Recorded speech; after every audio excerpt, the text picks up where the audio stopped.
Hello there, right here we got a brand new version for 1.19, the very first pre-release. That means every snapshot from now until the full release will be mostly bug fixes with no major updates in them. I will also be covering the previous snapshot since I was gone last week. We got a lot to go over, including secret cryptic messages, 1.19 features being cancelled, buffs to both the Warden and the Skulk sensors, and changes to light level for mob spawning. Leave a like and subscribe if you're 70% who haven't already. Now let's get into all the changes. The first thing they did with this pre-release is they changed the mangrove trees here in the swamp biome so that they're a little bit more spaced out, so it's a little easier to traverse the areas. It's not super cramped. Skulk sensors got a buff, so items that are used in the beginning, like pulling back a bow, will activate the Skulk sensor, as well as releasing the bow will also activate it. This applies to a lot of things that have start and finish, like shields, food, goat horns, crossbows, but they also made it so the Skulk sensors will no longer hear you if you're doing the same actions but in the sneak form, which is really nice. Playing a note block will now activate a signal of 6 for a Skulk sensor, and playing an instrument will do an activation of a signal of 15 redstone wise, giving us quite a bit of different things that the Skulk sensor can detect overall. Now we'll take a look at the more technical changes for this pre-release, and then talk about the previous snapshot as well as the cryptic messages and the cancelled features. They changed the spawning light needed for some nether mobs such as piglins, wither skeletons, endermen, as well as normal skeletons when it comes to the nether dimension. So they will now spawn in a wider light level range from 0 to 11. That means inside my beacon farm here, also which is used for my wither skeleton skull farm, and also my skeleton only farm, this allows so that these guys will spawn without having to worry about the light level being at 0. But before any little light nearby would stop them from spawning on here. This will also help the mobs spawn naturally in the world because there's often lava or like fire around and they can go ahead and spawn there. Now this also fixed some parity issues from like Java and Bedrock Edition, where like piglins would only spawn if the light level was 11 or less for Java, but in Bedrock it was 7 or less. This change shouldn't really have any effect on spawn rates or most mob farms. With the previous changes to golems and wardens, they were then able to spawn on stuff like glass, which golems aren't supposed to spawn on. This was causing my iron farm not to work, but it will work once again.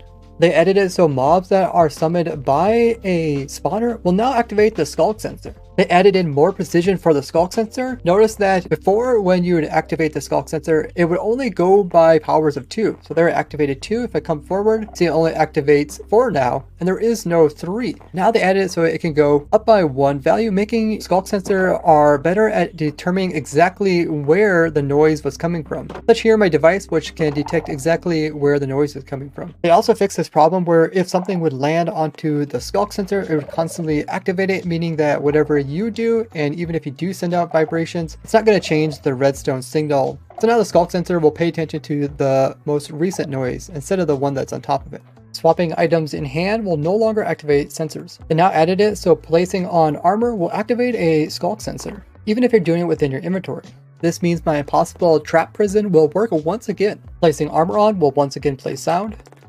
If a villager would then be converted, the catalyst would think that all of a sudden a mob died and it would try to activate. And since the catalyst is only supposed to go off if a mob actually dies, they went ahead and removed this. They added it so frogs will no longer continue to jump when being tempted with a slime ball, and instead will just walk up to you nicely. It made frogs smarter, so now if you try to tempt them, even after you hit them, they will no longer continue to come after you. And the goats can no longer be tricked this way. Despite frogs being tempted by slime, tadpoles weren't following this rule. Now they added them as well. Despite these guys being babies and therefore they shouldn't drop XPs, they were actually dropping XPs, which now they have removed.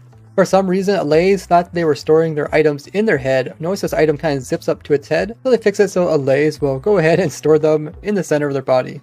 Since you first have to kill a monster, therefore getting the Monster Hunter advancement before getting the Its Spread advancement, which also has to do with killing a mob, they put this one after the first. The last snapshot accidentally broke it, so you couldn't have a gas fireball actually hit the gas when reflected back. The propagate was looking really strange inside of pots, which has been changed. Going into Realms is used to give you this message saying that your client is outdated even though you're using the most recent one, but since it's a snapshot, it didn't work. The FOV setting was accidentally saying speed effect as the thing it controls rather than just the view. When using different commands and the at options would come up, you can see that we actually have duplicates going on where we got 2 at A's as well as E's, P's, R's, and S's, and they went ahead and fixed this.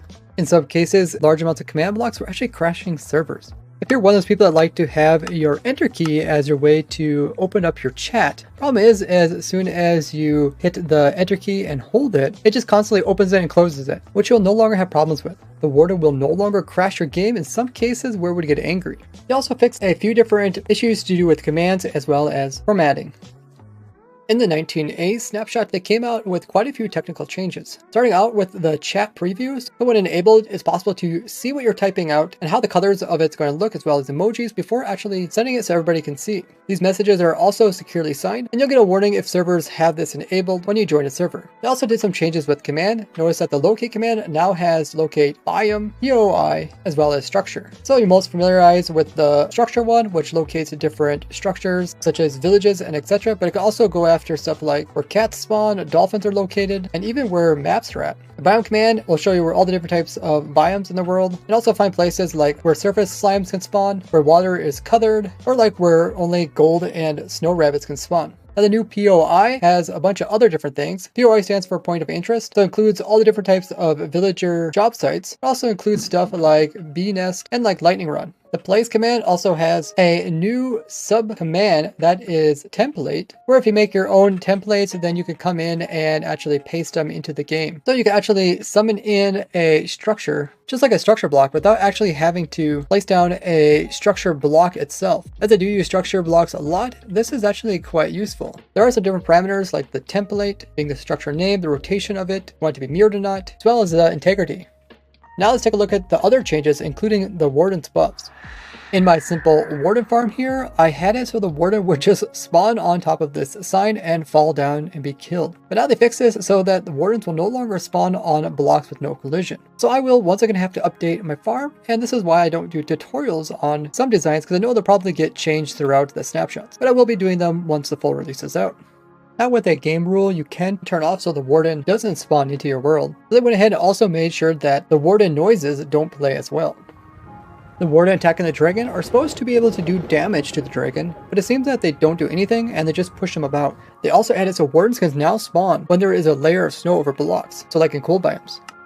Now the warden's sonic attack will actually do more damage based off of the difficulty in the game. And dying to it will now count as the actual warden's kill. They also made the warden stronger by not being able to be pushed by explosions when emerging from the ground. Passive mobs are also smarter. If they get zapped by the warden, they'll take off running. The warden will no longer continue to sniff when being distracted now. You don't have to worry about the warden despawning when really far away from the player, just like other bosses. It also now gets mad at blazes when they hit it. It's also less likely to get distracted and will continue to chase after its target. It fixes it so that if you hold up your shield, it won't activate the warden or sensors. Also, right-clicking with bows, crossbows, tridents, spyglasses, or food will no longer activate the sensor. Big drip leaves will no longer constantly activate skulk sensors when nearby. They fix it so that mine shafts will no longer cut into ancient cities. I actually thought this was kind of a cool look. They change it so now players can fall off the edge of blocks even if they have knockback resistant armor like netherite, as well as holding down shift. And you can once again jump off the edge of a block while holding shift even if there's a block above you. When frogs spawn, hatch into tadpoles, they will no longer place them inside of blocks. They also made frogs smarter so they won't get stuck underneath the lily pads trying to get some air. The jigsaw block will no longer crash the game. We also got this tweet from Olra, one of the developers, saying this tweet is related. In it, we can see that there is some sticky notes, the different pens and markers, and with the different colors, it does look like it's very similar to the sticky notes which he used to send those cryptic messages from earlier in the snapshot. If we take a look at this photo closer, we can see that he placed out 3 different colors here in the center with an X made with 2 markers that are similar color. Over here is probably the most interesting thing, and this is some sticky note. It looks like the sticky side is on this side, and it looks like something was drawn on it. It is kind of squarish, so it does remind you a bit like Minecraft. This is probably the top of the image, meaning these would be the sides of it. Some of these parts are shaded in. You can see this where this little piece here isn't. So turning it sideways, it kind of looks like a Minecraft helmet, but this being kind of like the nose protection piece and this little opening being the opening for the ear. Or also could be like a little shed or something. It's interesting how this part here is separated. Like this lower piece is different than this upper piece, which is a single piece. What do you guys think this might be, and how could it be related to Minecraft? Minecraft also came out with a video explaining why they're not going to add in the fireflies. Originally, they wanted the frogs to eat the fireflies, but since different types of fireflies in real life can actually be poisonous to frogs, they didn't want to introduce this into the game. So instead, they made it so that slimes will be a food source for the frogs. This means that fireflies are not going to be added in 1.19, even though they are kind of put off to the side as a possible future idea. There is no current plans for Minecraft to add them in, even in the future. They also mentioned birch forests, which are shown as concept art during the Minecraft Live event. This is where the birch forest would get upgraded to have like mushrooms and logs and overall just more life. They said that they are no longer going to add in the birch forest improvements, so we won't see the birch forest in 1.19 either. They also address bundles as well as goat horns. The bundles will eventually be added, but not in 1.19. They're having trouble getting all the different features that they want bundles to have, also accessible on other devices like phones. Whereas we know goat horns are going to be added in 1.19, but the copper goat horns was kind of a concept idea that they decided later to scrap, so we won't see those. They also talked about how mud lets the player sink down a little bit in Java Edition, but this is something they can't really add to Bedrock Edition due to a bug. But they're planning on fixing this for Bedrock at a later version. So maybe like 1.19.1, which makes me think that the wild update will come out relatively soon. When do you guys think it'll come out?